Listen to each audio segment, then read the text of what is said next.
This week, Maryland Governor Wes Moore appeared on the C4 and Brian Naiman show on WBAL to tout the fiscal 2026 budget deal.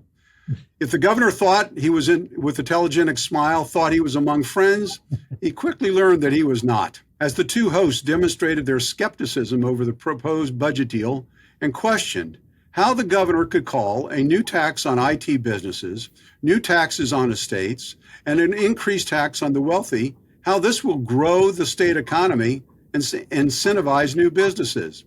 Mike, aren't you the lucky one? You get this question. Thanks. Here's the jarring headline from the Baltimore Sun. I mean, this WBAL radio host to Moore. How can you say the budget is pro-growth? I don't know. How can you? I think that it calls it what it is. I think that's a really challenging year. And if you're going to raise a bunch of taxes, it's hard to call that pro-growth. Unfortunately, this has been a problem that's been a long time in the making, and it's a Maryland problem, but we haven't fixed it. We're seeing other states like our neighbors to the south in Virginia that actually have a budget surplus, and we're looking at a deficit. And the reality is that we've got to figure out how to trim what's there and figure out how to incentivize folks to do things differently. Well, you're absolutely right. This is a self-imposed problem that the state has. Mark, an equally damaging headline followed when Brian Crosby, a Democratic House delegate member from St. Mary's County, and more importantly, the vice chairman of the Economic Matters Committee, said that the new 3% tech tax drove his decision to move his business to Virginia. What do you make of that? Well, yes, he's moving a business that was in one of those industries that the governor had highlighted as being part of the future for the state of Maryland. Most of their operations are going to go down to Virginia Beach. There'll be a small presence remaining in Maryland. The fact that they're expecting to raise some $500 million on a 3% tax on these IT services demonstrates how big this is as a component of the industry. It really is much larger in Maryland than it is sort of proportionally in other states. The problem is, of course, those services can easily be moved to other states like Virginia. And in a competitive marketplace, particularly feeding into the federal government where you can bid across state lines, there's a real risk that business will move to the state, and we won't realize $500 million. We will manage to kill the goose that's laying the proverbial golden egg for the state.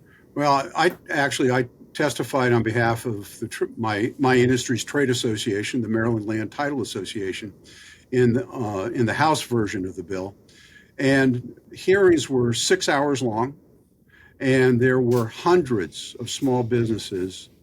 Just like the IT industry, the hotel industry. I mean, all of us were there in opposition to the business-to-business tax. And we repeatedly pointed out, this tax is easy to evade. I mean, my industry has gone mostly all online. You can, with remote notarization, you don't have to be in Maryland to notarize a deed or a deed of trust. You could be somewhere else. In fact, I've had notaries sign off on deeds that were being signed in Cameroon.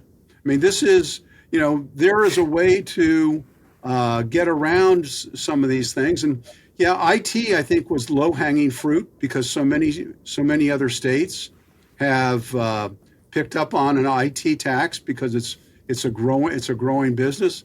But this is going to be a real problem. I don't think they're going to get the $500 million that they're projecting. And Mike, here's a sample of other new taxes and fees. 2 new tax brackets targeting the middle class and the wealthy, a limitation of allowing people earning over $200,000 from using itemized deductions.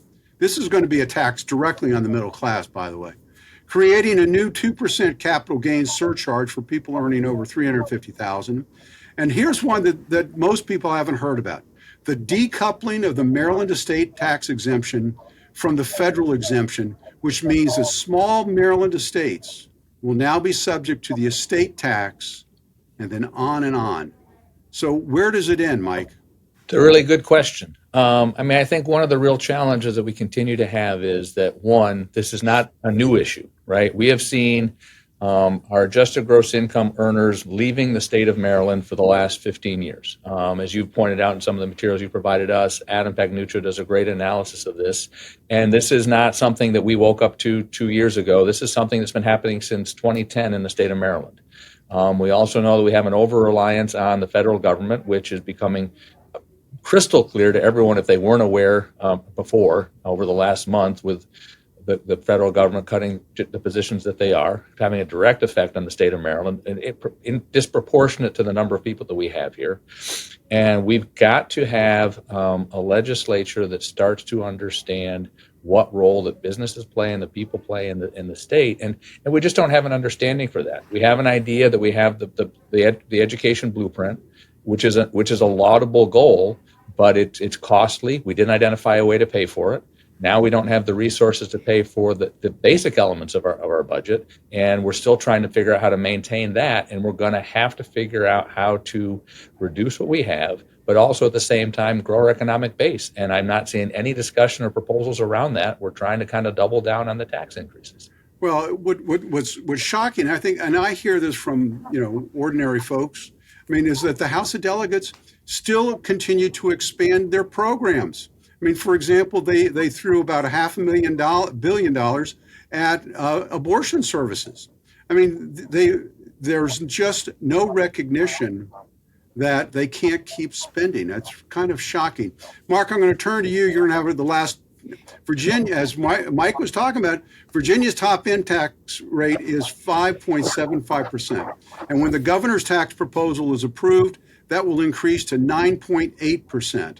And Adam Pagnuccio, who has analyzed the Maryland wealth drain since 2013 in a remarkable series of articles, pointed out that Montgomery County is the runaway leader in lost income in the state, followed by Baltimore City and Prince George's County.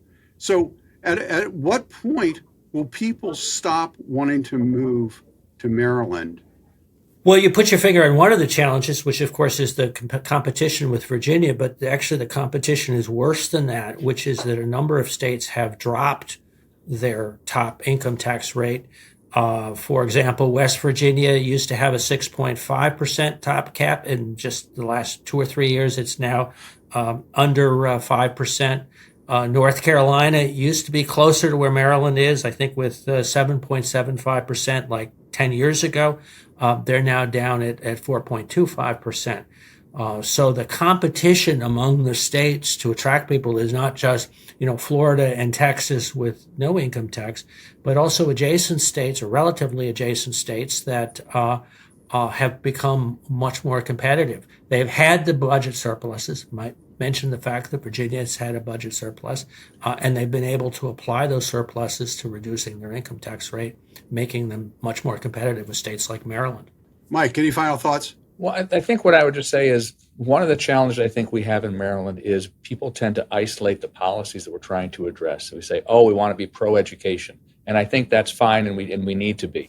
But you can't be pro-education and provide those resources to ensure that you're doing that well, and then not be able to make sure you're keeping those people you've just educated in the state that we reside, because that's the intent, right? To really grow your economic base, to make your people stronger, and to give everyone opportunity. And we're missing that piece. We do one at the expense of the other, and we haven't figured out how to take a holistic approach. Well, Mike, and this is the argument that I continually make. If we want to improve our education, we should go to a voucher program and introduce competition into the public square for public education. But we got to go on to our next topic. We'll chew up that old chestnut later.